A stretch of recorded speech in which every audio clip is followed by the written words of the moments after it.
Welcome to స్వతంత్ర TV. నా పేరు రహీం. ముందుగా హెడ్లైన్స్ చూద్దాం. ఏపీ సచివాలయంలో సత్యకుమార్ బాధ్యతలు, క్యాన్సర్ రహిత దిశగా అడుగులు వేస్తామన్న మంత్రి.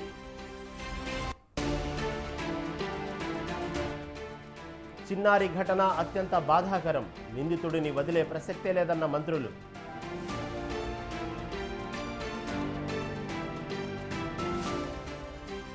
ఏ విచారణకైనా సిద్ధమని శాసనసభలో చెప్పాం, కమిషన్ ఉద్దేశం వేరేలా కనిపిస్తుందన్న జగదీష్ రెడ్డి.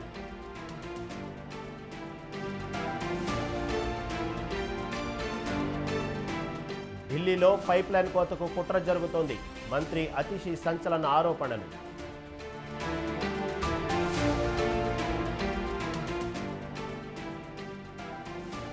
అమిత్ షా ఉన్నత స్థాయి సమీక్ష, జమ్మూ కాశ్మీర్ భద్రతపై కేంద్రం ఫోకస్.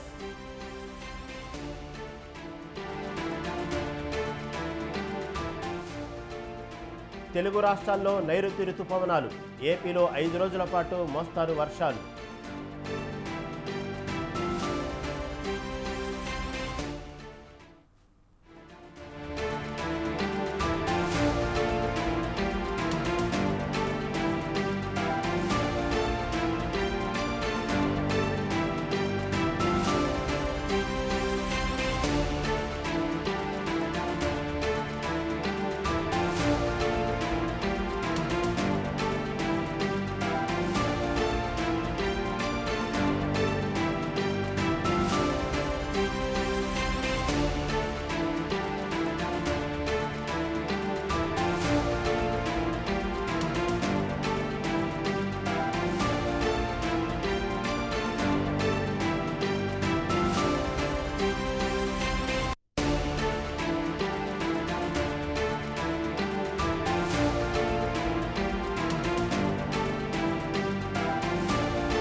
బ్రేకింగ్ న్యూస్ చూస్తున్నాం. మెదక్ పట్టణ కేంద్రంలో బంద్ ప్రశాంతంగా కొనసాగుతోంది.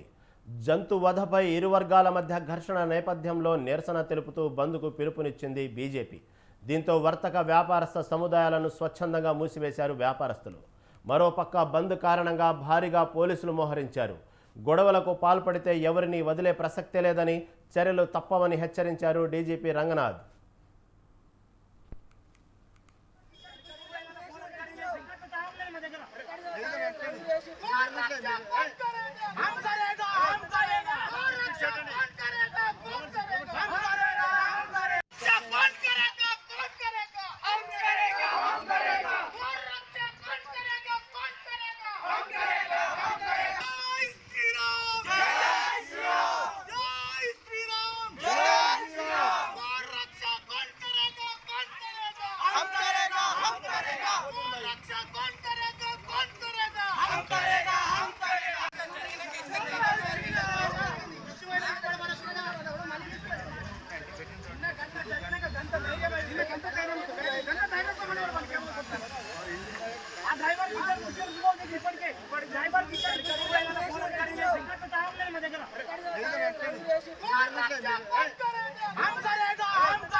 మరో బ్రేకింగ్ న్యూస్ చూస్తున్నాం. మాచర్ల మాజీ ఎమ్మెల్యే వైసీపీ నేత పిన్నెల్లి రామకృష్ణారెడ్డి, ఆయన సోదరుడు వెంకటరామిరెడ్డిపై పోలీసులు రౌడీ షీట్ తెరిచినట్టు సమాచారం.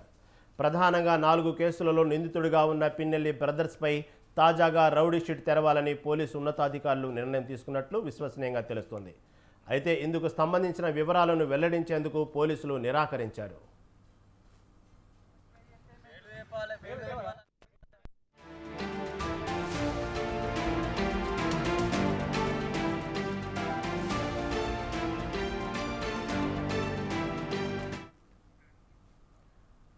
ఏపీలో మే 13న సార్వత్రిక ఎన్నికల పోలింగ్ కొనసాగుతుండగా వైసీపీ అభ్యర్థి అయిన పిన్నెల్లి రామకృష్ణారెడ్డి ఈవీఎంలను పగలగొట్టిన ఘటన రాష్ట్ర వ్యాప్తంగా సంచలనమైంది. రెంటచింతల మండలం పాల్బాయిగేటు గ్రామంలోని పోలింగ్ కేంద్రంలోకి వెళ్లి ఈవీఎంలను నేలకేసి కొట్టి ధ్వంసం చేశారు. అడ్డుకునే ప్రయత్నం చేసిన టీడీపీ కార్యకర్త నంబూరి శేషగిరిరావుపై అనుచరులతో దాడి చేయించారు.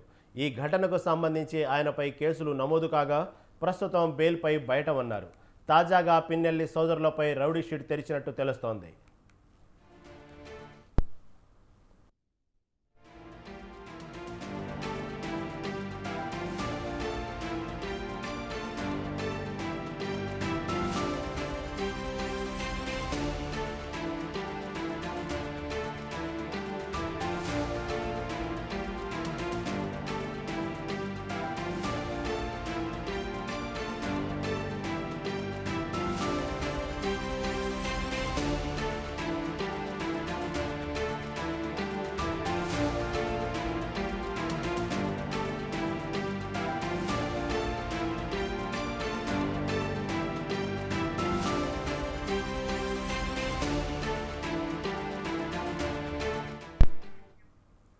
బ్రేకింగ్ న్యూస్ చూస్తున్నాం. ఆరోగ్య ఆంధ్రప్రదేశ్ నిర్మాణానికి చర్యలు తీసుకుంటామని మంత్రి సత్యకుమార్ తెలిపారు. వైద్య ఆరోగ్య శాఖను పూర్తిగా ప్రక్షాళన చేస్తామన్నారు. సచివాలయంలో మంత్రిగా సత్యకుమార్ బాధ్యతలు స్వీకరించారు. వైద్యంలో రాష్ట్రాన్ని మోడల్గా తీర్చిదిద్దుతామని మంత్రి అన్నారు. గత ప్రభుత్వంలో జరిగిన అక్రమాలపై శ్వేతపత్రం విడుదల చేస్తామని తెలిపారు. గత ప్రభుత్వంలో నాడు నేడు ఆరోగ్యశ్రీలో జరిగిన అక్రమాలపై చర్యలు తీసుకుంటామని చెప్పారు. వైద్య కళాశాలలలో ఏర్పాటులో గత వైసీపీ ప్రభుత్వం నిబంధనలు పాటించలేదని ఆరోపించారు.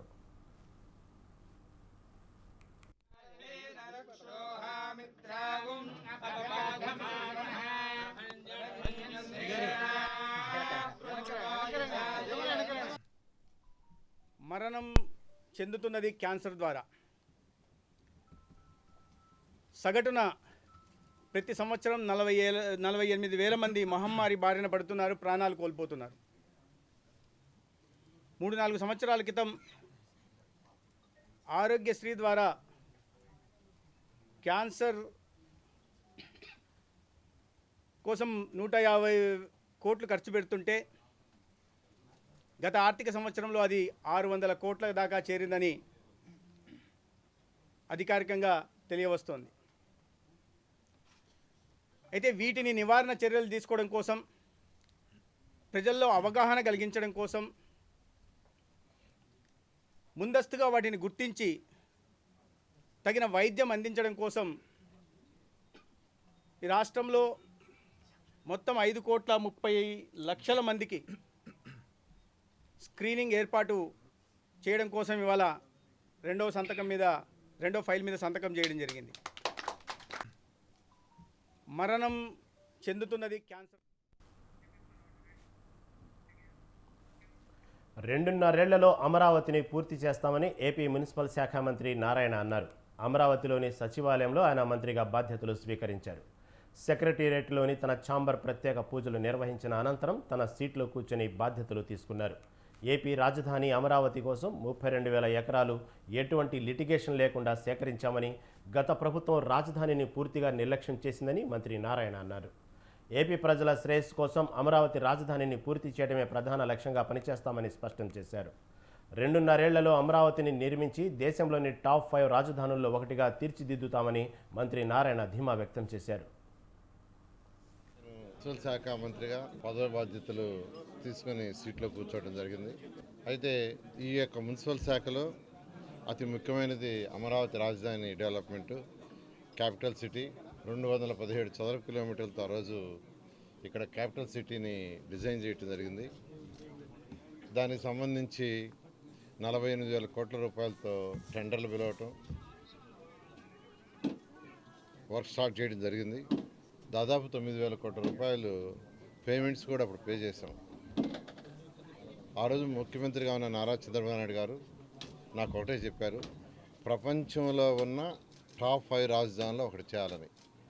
ప్రపంచంలో ఉన్న టాప్ 5 రాజధానుల్లో ఒకటిగా ఉండాలి. డిజైన్లే కాదు, ఇక్కడ చేసే ప్రతి పని వల్ల ఆర్థికంగా రాష్ట్రం డెవలప్ కావాలి. ఇక్కడ ఏ యాక్టివిటీ చేసినా దానివల్ల రాష్ట్రంలో ఉన్న పాత జిల్లాలు 13 జిల్లాల్లో ఆర్థికంగా పెరగాలి. బిల్డింగ్లే కాదు, అలా యాక్చువల్గా డిజైన్ చేసాం. ఈరోజు నేను మున్సిపల్ శాఖ మంత్రిగా పదవి బాధ్యతలు తీసుకొని సీట్లో కూర్చోవడం జరిగింది. అయితే ఈ యొక్క మున్సిపల్ శాఖలో అతి ముఖ్యమైనది వరుస కేసులతో ఏసీబీ దూకుడు పెంచింది. హైదరాబాద్ జోన్లోనే 2 నెలల్లో 20కి పైగా కేసులు నమోదు చేశారు. రెవెన్యూ, ఇరిగేషన్, ఆర్టీఏ, పోలీస్ శాఖపై ఎక్కువగా ఫోకస్ పెట్టింది. తాజాగా హైదరాబాద్ సిసిఎస్సిఐ సుధాకర్ గౌడ్ని 3 లక్షలు లంచం తీసుకుంటుండగా రెడ్ హ్యాండెడ్గా పట్టుకున్నారు. మఫ్టీలో వచ్చిన అధికారులు రౌండ్ అప్ చేయగా నగదు బ్యాగు పక్కకు పడేసి పరుగులు తీశాడు సిఐ. సినీ ఫక్కిని తలపించే ఈ ఘటనపై వాచింగ్ ఆన్ స్వతంత్ర special focus.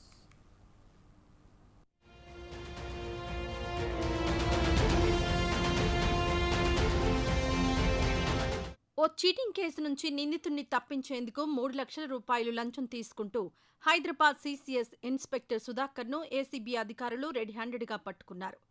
Basheerbagh old police commissionerate కార్యాలయం ఎదురుగా ఉన్న పార్కింగ్ స్థలంలో ఈ నెల 13న బాధితుల నుంచి డబ్బుల బ్యాగ్ తీసుకుంటుండగా అధికారులు రైడ్ చేశారు.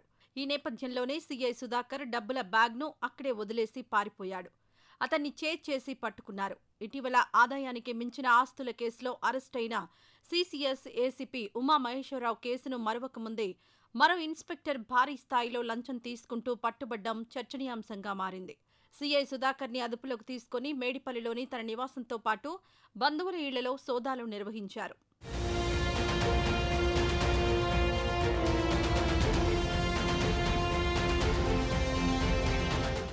ఆర్థిక నేరాల కేసులను దర్యాప్తు చేసే సిసిఎస్లోని టీమ్ 7 ఇన్స్పెక్టర్గా చామకూరి సుధాకర్ ఉన్నారని ఏసీబీ అధికారులు తెలిపారు.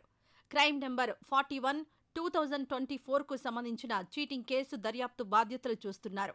యాప్రాలకు చెందిన వ్యాపారి సివిఎస్ సత్యప్రసాద్ వ్యాపార విస్తరణ కోసం తన డూప్లెక్స్ ఇంటిని అమ్మే విషయంలో బోయినపల్లికి చెందిన మణి రంగస్వామి, హేమా సుందర్ రెడ్డి 1.48 కోట్ల రూపాయల మోసం చేశారంటూ సిసిఎస్లో ఫిర్యాదు చేశారు. దీనిపై కేసు నమోదు చేసి దర్యాప్తు బాధ్యతను ఉన్నతాధికారులు సుధాకర్కు అప్పగించారు. నిందితుడైన రంగస్వామిని ఈ కేసు నుంచి బయటపడేసేందుకు ఇన్స్పెక్టర్ సుధాకర్ 15 లక్షల రూపాయలు లంచం డిమాండ్ చేశారు. టీమ్ 7లో ఉన్న ఇన్స్పెక్టర్ సుధాకర్ ఆ కేసుని డీల్ చేస్తున్నాడు. అతను ప్రతిరోజు మణిరంగస్వామిని ఇక్కడ పిలిపించడం, కూర్చోబెట్టడము, దాన్ని కాంప్రమైజ్ చేసుకోమని చెప్పేసి అడగడము. సత్యప్రసాద్ కూడా వచ్చాడు ఇక్కడికి. వచ్చాక వీళ్ళిద్దరు కాంప్రమైజ్ కూడా అయిపోయారు. ఆ 1 crore ఏదైతే ఉందో బ్యాంక్ లోను ఇతనే ఈఎంఐస్ కడతానని చెప్పాడు. కడతానని చెప్పాక ఓకే, ఆ కేసు క్లోజ్ చేయాలంటే 15 లక్షల రూపాయలు బ్రైబ్ ఇవ్వాలని చెప్పేసి డిమాండ్ చేశాడు. 15 లక్షల్లో అడ్వాన్స్గా ఇప్పటికే 5 లక్షల రూపాయలు లంచం తీసుకున్నాడు సుధాకర్. మిగతా సొమ్ము ఇవ్వాలంటూ ఒత్తిడి చేయడంతో రంగస్వామి ఏసీబీని ఆశ్రయించాడు. ఒప్పందంలో భాగంగా రంగస్వామి 3 లక్షల రూపాయలు లంచం ఇస్తానంటూ సుధాకర్కు హామీ ఇచ్చాడు. సాయంత్రం 6 గంటల ప్రాంతంలో 3 లక్షల రూపాయల నోట్ల కట్టలు బ్యాగ్లో పెట్టుకుని రంగస్వామి బషీర్బాగ్లోని సిసిఎస్ ఎదురుగా ఉన్న పార్కింగ్ స్థలానికి చేరుకున్నాడు. రంగస్వామి ఫోన్ చేయగానే సుధాకర్ అక్కడికొచ్చి లంచం డబ్బులున్న బ్యాగ్ను తీసుకున్నాడు. అప్పటికే అక్కడ మాటు వేసిన ఏసీబీ రెడ్ హ్యాండెడ్గా ఇన్స్పెక్టర్ను పట్టుకున్నారు. 15 లక్షల్లో ఆల్రెడీ 20 days కింద ఒకసారి 50,000, ఒకసారి 50,000, ఒకసారి 2 lakhs, ఇంకోసారి 2 lakhs, 5 lakhs ఆల్రెడీ పే చేశాడు. పే చేశాక ఇంకా 5 lakhs కావాలని డిమాండ్ చేసినప్పుడు మా దగ్గరికి వచ్చాడు. ఎవరైతే అక్యూడ్ ఆఫీసర్ ఉన్నారో అతను ఎలాంటి వాడు ఏంటని ఎంక్వైరీ చేశాము. 5 లక్షలు తీసుకురావాల్సిందంటే అక్కడికి 3 లక్షలు అయితే అరేంజ్ చేయగలుగుతానని చెప్పాడు. ఆ 3 లక్షల రూపాయలు తీసుకొచ్చాము మేము. మనీ అనేది చేతులతో ముట్టుకుంటే ఫింగర్ కలర్స్ వస్తుందని తెలుస్తుంది కాబట్టి ఇతని ఒక బ్యాగ్ ఉంది. ఆ బ్యాగ్ జిప్ ఓపెన్ చేసి అందులో మనీ పెట్టమని చెప్పాడు. కవర్లో ఉన్న 3 లక్షలు మన కంప్లైంట్ అందులో పెట్టాడు.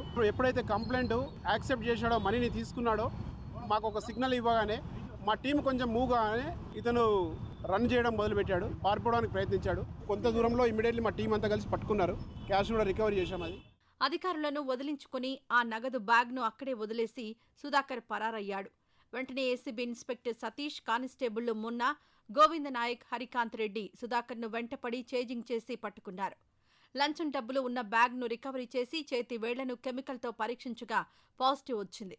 సీఐ సుధాకర్ను అరెస్ట్ చేసి విచారణ జరిపిన తర్వాత నాంపల్లి ఏసీబీ కోర్టులో హాజరుపరిచారు. నాంపల్లి కోర్టు సీఐ సుధాకర్ గౌడ్కి 14 రోజుల పాటు రిమాండ్ విధించింది. లంచం డబ్బులను ఏసీబీకి రికవరీ చేశారు. ఆ బ్యాగులో క్యాష్ పెట్టారు కాబట్టి ఆ బ్యాగ్ని మేము కడిగితే ఇప్పుడు పింక్ కలర్ వచ్చేది. ఈ కేసులో ఇది అరెస్ట్ చేశాము. ఇంకా ఇన్వెస్టిగేషన్ చేస్తున్నాము కంటిన్యూగా. అతని దగ్గర ఫైల్స్ ఉన్నాయని కూడా ఈ ఫైల్ కూడా ఇంకా ఇన్వెస్టిగేషన్ చేస్తున్నాము. కొంచెం క్రిటికల్ కేసు ఉంది ఇది. దాన్ని ఇన్వెస్టిగేషన్ చేసి రిమాండ్ చేస్తాం కోర్టులో. ఎవరైనా లంచం అడిగితే ఏసీబీ అధికారులకు ధైర్యంగా ఫిర్యాదు చేయొచ్చని డీఎస్పీ శ్రీధర్ చెప్పారు. 1064 ఏసీబీ టోల్ ఫ్రీ నెంబర్ని సంప్రదించాలని కోరారు.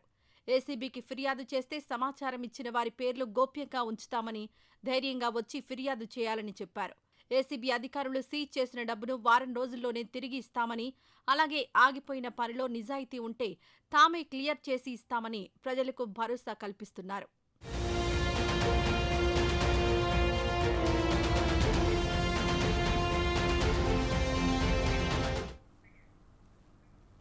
తెలంగాణ విశ్వవిద్యాలయాలు సమస్యల వలయంలో కొట్టుమిట్టాడుతున్నాయి.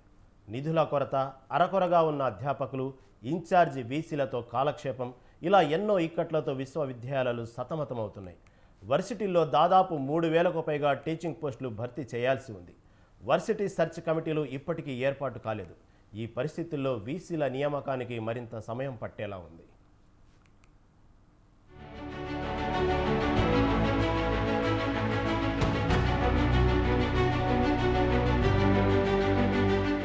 రాష్ట్రంలో వర్సిటీల పరిస్థితి దయనీయంగా ఉంది. విశ్వవిద్యాలయాల పూర్తిస్థాయి వైస్ ఛాన్సలర్ల నియామకాల ప్రక్రియ ఎప్పుడు జరుగుతుందో తెలియడం లేదు. వర్సిటీ వీసీల నియామకానికి సంబంధించి సెర్చ్ కమిటీలు వేసినా సమావేశాలు, సెలక్షన్ ప్రక్రియ మొదలు కాలేదు. దీంతో ఇన్ఛార్జి వీసీలే కొనసాగనున్నారు. ఇదిలా ఉంటే యూనివర్సిటీలో ప్రొఫెసర్ల ఖాళీల భర్తీ ఏళ్ల తరబడి పెండింగ్లో ఉండడంతో విద్యార్థులు ఇబ్బందులు ఎదుర్కొంటున్నారు. నిధుల సమస్య, ప్రొఫెసర్ల నియామకాల సందిగ్ధం, ఈ కారణాలతో విశ్వవిద్యాలయాలు అభివృద్ధికి ఆమడ దూరంలో ఉంటున్నాయి.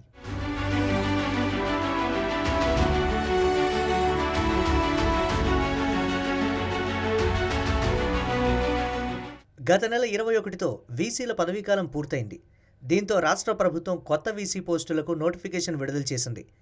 వర్సిటీల్లోని 10 వీసీ పోస్టులకు 1382 అప్లికేషన్లు రాగా 312 మంది సీనియర్ ప్రొఫెసర్లు వీసీ పోస్టులకు దరఖాస్తు చేసుకున్నారు.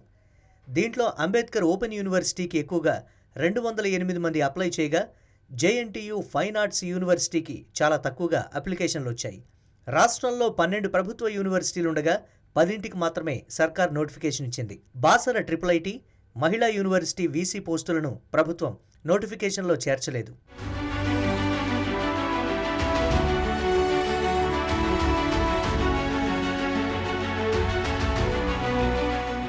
యూనివర్సిటీ కామన్ రిక్రూట్మెంట్ బోర్డు ద్వారా వర్సిటీల్లో ఖాళీలు భర్తీ చేయాలని గత ప్రభుత్వం భావించింది. అయితే అప్పట్లో అది ముందుకు సాగలేదు. కామన్ రిక్రూట్మెంట్ బోర్డు బిల్లులను గవర్నర్, రాష్ట్రపతి పరిశీలనకు పంపడం, ఎన్నికలు రావడం, కొత్త ప్రభుత్వం ఏర్పడడం, ఈ కారణాలతో ఖాళీల భర్తీపై క్లారిటీ లేకుండా పోయింది. ప్రతిష్టాత్మక ఉస్మానియా యూనివర్సిటీలో 890, జేఎన్టీయూహెచ్ 241, అంబేద్కర్ ఓపెన్ యూనివర్సిటీలో 96, పొట్టి శ్రీరాములు తెలుగు యూనివర్సిటీలో 58, ఇలా రాష్ట్ర వ్యాప్తంగా 3,000కు పైగా ఖాళీలను భర్తీ చేయాల్సింది. జూన్ 15 తేదీ లోపే మేము కొత్త వీసీలను తీసుకొస్తామని చెప్పేసి స్వయంగా ముఖ్యమంత్రి రేవంత్ రెడ్డి గారు ప్రకటించారు. అయినా సరే ఇప్పటికీ ప్రభుత్వం సెర్చ్ కమిటీలు వేయడం కానీ, లేదంటే సెర్చ్ కమిటీల ద్వారా వచ్చినటువంటి వారిని స్క్రీనింగ్ చేసి వైస్ ఛాన్సలర్గా నియమించడం కోసం ఎలాంటి ప్రకటనలు కానీ, ప్రభుత్వం నుంచి జరగాల్సినటువంటి పనులు కానీ ఇప్పటివరకు జరుగుతున్నట్టు కనిపిస్తలేదు. ఇలా ఉంటే అకాడమిక్ ఇయర్ ప్రారంభం కాబోతా ఉంది. ఇప్పుడు విద్యా సంవత్సరం ప్రారంభంలో కొత్తగా సెట్స్, సిపి గెట్ రాసి విద్యార్థులు నూతనంగా వచ్చేవాళ్ళు ఉన్నారు. హాస్టళ్ల నిర్వహణ, అలాగే ప్రతి నెల రిటైర్ అవుతున్నటువంటి ప్రొఫెసర్స్, లెక్చరర్స్, అనుబంధ క్యాంపస్ల అధ్యాపకులు సమస్యలు, మెస్సు, అలాగే త్రాగునీరు, ఇట్లాంటి అనేక సమస్యలు ఈరోజు యూనివర్సిటీల్లో వేధిస్తా ఉన్న పరిస్థితి కనిపిస్తా ఉంది. ఇంకో పక్క వీసీలు లేకపోతే పాలన మొత్తం గాడిలో పడే అవకాశం లేదు. ఇన్ఛార్జి వీసీలు వర్సిటీ అభివృద్ధిపై దృష్టి సారించలేకపోతున్నారని విద్యార్థి సంఘాల నేతలు ఆందోళన వ్యక్తం చేస్తున్నారు. రాజకీయాలతో సంబంధం లేకుండా వీసీ నియామకాలు జరగాల్సి ఉంది. అయితే కొందరు ప్రొఫెసర్లు పైరవీలకు పాల్పడి పోస్టులు సంపాదించాలని చూస్తున్నారని, ఇది దురదృష్టకరమని విద్యార్థి సంఘాల నేతలు అంటున్నారు. గతంలో అవినీతి ఆరోపణలు ఉన్న వాళ్ళు ఉన్నారో లేదంటే వీసీ పదవుల్లో ఉన్న సందర్భంలో యూనివర్సిటీల అభివృద్ధి పట్టించుకోకుండా ఇతర వాళ్ళ మీద కొన్ని ఆరోపణలు కూడా ఉన్నాయి. అనేక పోస్టులు పెట్టించే దగ్గర, పిహెచ్డి అడ్మిషన్లు చేసే దగ్గర, అలాగే సమస్యలు పట్టించుకోకుండా నిధుల్ని గోల్మాల్ చేసే దగ్గర కూడా అవినీతి ఆరోపణలు ఉన్న వాళ్ళు ఉన్నారు ప్రొఫెసర్లు. అలాంటి వాళ్ళని కాకుండా పారదర్శకంగా యూనివర్సిటీల అభివృద్ధి కోసం ప్రభుత్వ విద్యారంగంలో చదువుకుంటున్నటువంటి పేద మధ్యతరగతి విద్యార్థుల ఉన్నత భవిష్యత్తు కోసం అలాంటి వారిని వైస్ ఛాన్సలర్ గా నియమించాలని, పారదర్శకంగా ఈ నియామకాలు చేపట్టాలని మేము ప్రభుత్వాన్ని కోరుతా ఉన్నాం. ఉన్నత స్థాయి చదువులకు విశ్వవిద్యాలయాలే తొలిమెట్టు. గత సర్కార్ హయాంలో వర్సిటీలు నిర్లక్ష్యానికి గురయ్యాయనే ఆరోపణలున్నాయి. గతం గతహ అంటారు పెద్దలు. అందుకే గత విషయాలు పక్కన పెట్టి ప్రస్తుత పాలకులు వర్సిటీ అభివృద్ధిపై దృష్టి సారించాల్సిన అవసరం ఎంతైనా ఉంది. A++ న్యాక్ గ్రేడులతో, పూర్తి స్థాయి ఫ్యాకల్టీతో, ప్లేస్మెంట్లతో విశ్వవిద్యాలయాలు ముందుకు వెళ్లాలని, అప్పుడు భావితరాల విద్యార్థులకు భరోసా ఉంటుందని విద్యార్థి సంఘాల నాయకులు అంటున్నారు.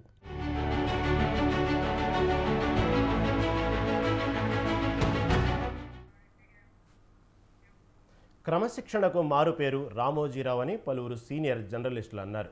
రామోజీ గ్రూప్ సంస్థల అధినేత రామోజీరావు సంతాప కార్యక్రమం ప్రెస్ క్లబ్లో జరిగింది. కఠినమైన క్రమశిక్షణ రామోజీరావు మొదటి లక్షణం అని అన్నారు. 39 సంవత్సరాలు చైర్మన్తో కలిసి ప్రయాణించారని గుర్తు చేశారు. విశిష్ట గుణాలు మేలు కలయిక రామోజీరావు అని కొనియాడారు. ప్రపంచంలోనే అతిపెద్ద ఫిల్మ్ ప్రొడక్షన్ కేంద్రాన్ని ఆయన నిర్మించారని చెప్పారు.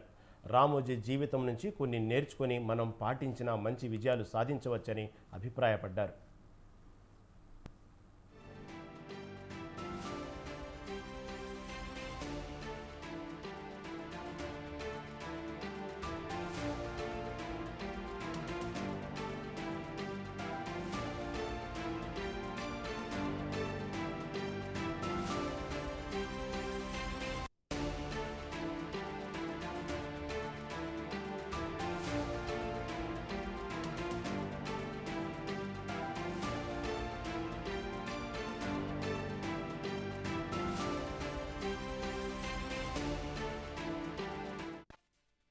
ఒక మాట చెప్పాడు రాధాకృష్ణ గారు, కర్తవ్యమేవ కర్తవ్యం ప్రాణై కంఠగతైరపి, అకర్తవ్య నకర్తవ్యం ప్రాణై కంఠగతైరపి.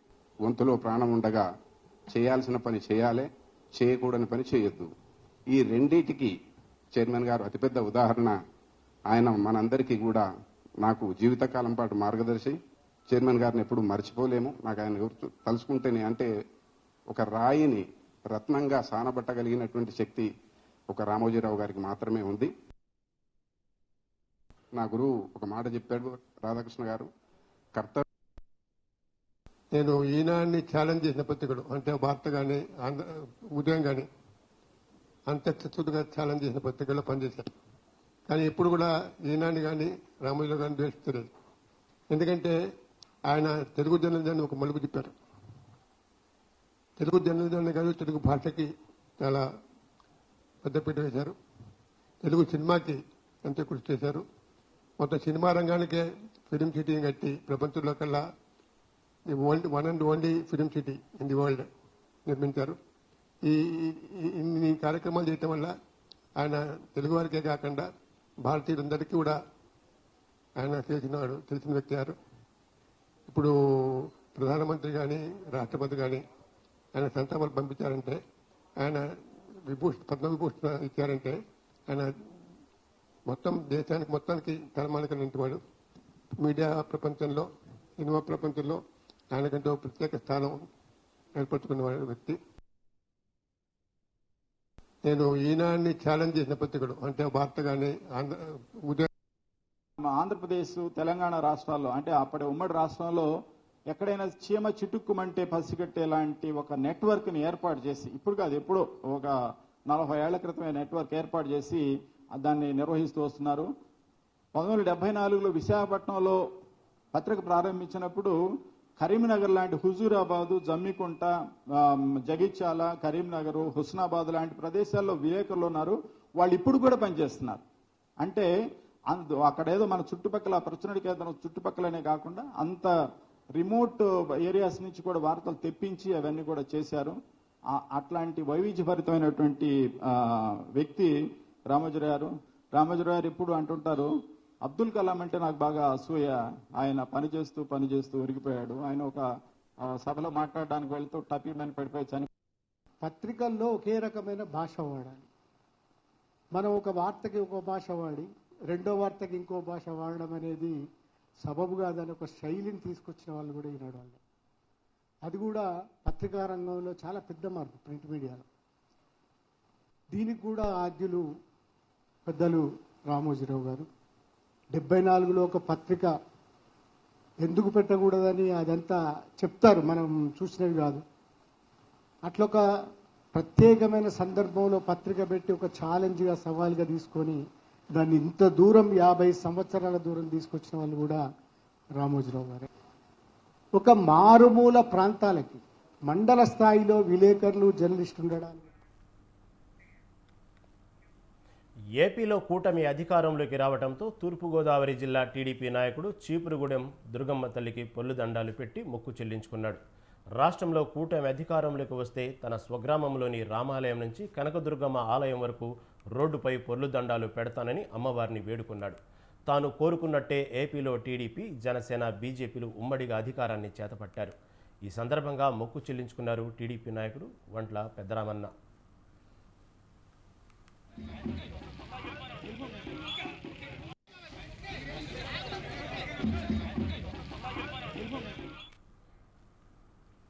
అనంతపురంలోనూ ఇలాగే మొక్కులు చెల్లించుకున్నాడు టీడీపీ అభిమాని.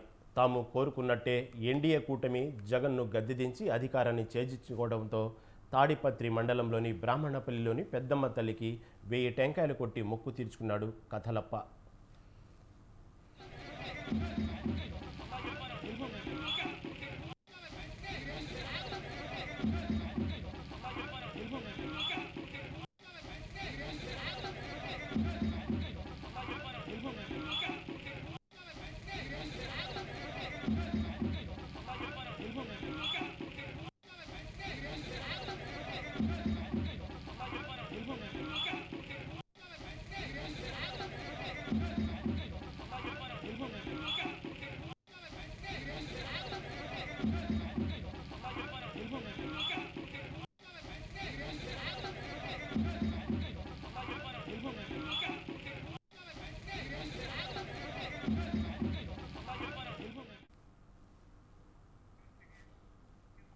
ఇవి ఇప్పటివరకు అప్డేట్స్. కీప్ వాచింగ్ స్వతంత్ర టీవీ.